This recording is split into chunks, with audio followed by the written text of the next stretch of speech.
Hello, I'm Alison Kenward, Equestrian Coach. Let's begin a mini-series exploring the scales of training. In part 1, I'm going to talk about the first scale and share my action points to help you think about how it influences your schooling plans. The first scale is rhythm. Each of the training scales is clearly defined by the FEI. So rhythm is the regularity of the beats in all paces. The regularity is the correct sequence of the footfalls, and the tempo is the speed of the rhythm. Find your horse's natural rhythm, and remember, every horse has their own rhythm. Our job is to nurture their natural rhythm and maintain the regularity of the beats in all paces. When we talk about the regularity of the rhythm, we're talking about the correct sequence of footfalls in all paces. The other aspect of rhythm is tempo.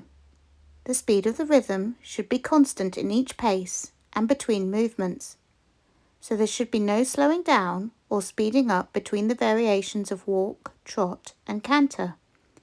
The variations are collected, working, medium and extended.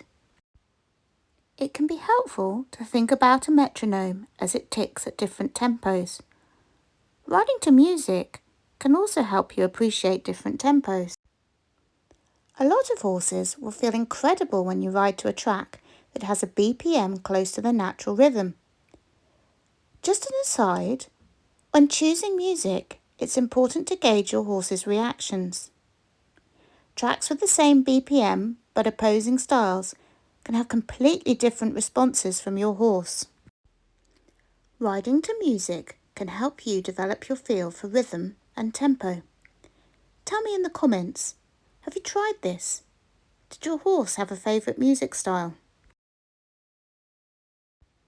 Now let's look at some action points for riders. Preparation. Be aware of helping your horse maintain rhythm and balance by using regular half halts. Half halts can be invisible when you and your horse are working together as a partnership. You can use your posture and breathing to influence your horse with really subtle seat aids and a gentle feel through the reins to ask your horse to prepare for the next stride, corner, exercise or transition. Try these exercises for fine-tuning your aids. Riding frequent transitions and transitions within the pace are useful exercises to reaffirm communication. When you ride circles, serpentines and other shapes, they help you to help your horse to be balanced and supple. Your job is to concentrate on riding accurate shapes. In the beginning, things may be a little bit wobbly, but take it slowly and let the shape do some of the work. Think about looking up and around your circle, concentrating on riding towards each tangent point and focusing on the rhythm. Notice each time you ride a shape how your horse responds. For example, do they find it easier to maintain a regular rhythm on one rein? Remember, there are no quick fixes. It takes time, patience and feel to develop your horse's way of going. The third exercise, I find it really fun to ride and I hope that you do too. So, introduce lengthening and shortening to your horse. Start on a circle in working trot and establish a consistent tempo. Notice your rising trot in your working trot. To encourage your horse to open his frame and lengthen his stride, ride just a little bit quicker for 3 to 4 strides and then gently slow your rising so that you return to working trot.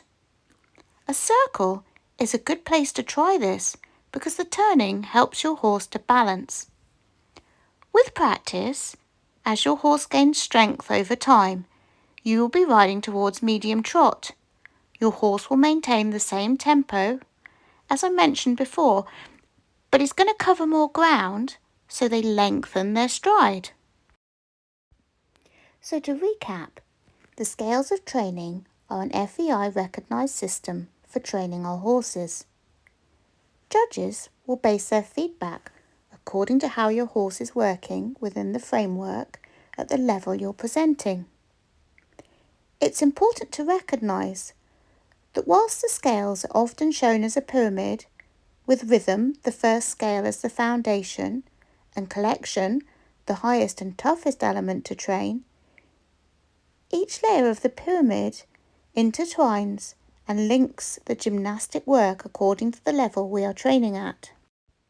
For example, a small degree of collection is introduced to our horses at elementary level.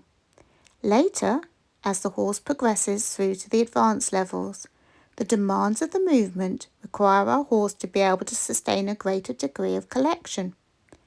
Compare the elementary horse, who now understands the 10-metre circle and direct transitions from canter to walk, with the pre-St. George horse, who has learnt to perform half-canter pirouettes.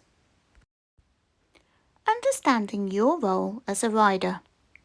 To begin with, the scales of training might feel hard to assimilate into your training programme. It's important to understand that development is non-linear. You'll work on different elements at different times. As you progress, your partnership with your horse develops, along with their level of training, and your expectation of the way your horse works will change. Remember that whilst you're working on the development of new things with each horse, you're also developing your rider skills and feel. These experiences can be carried forward to new, different situations that you face in the future. It's always valuable to work on your rider skills and reflect on what you notice and feel each time you ride. I think of the training scales for riders developing their effectiveness, beginning with an awareness of maintaining a consistent rhythm in all paces and being mindful of what correct work feels like.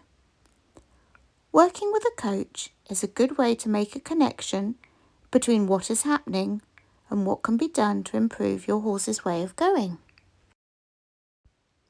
I want to share 2 things you can do that will make a big difference to your partnership with your horse. Firstly, pay attention to the now. Give yourself more thinking time in the saddle by practicing focusing on what you're doing, what you're thinking and feeling in that moment. Practice connecting to the moment and focusing on being calm. Secondly, give yourself time to think.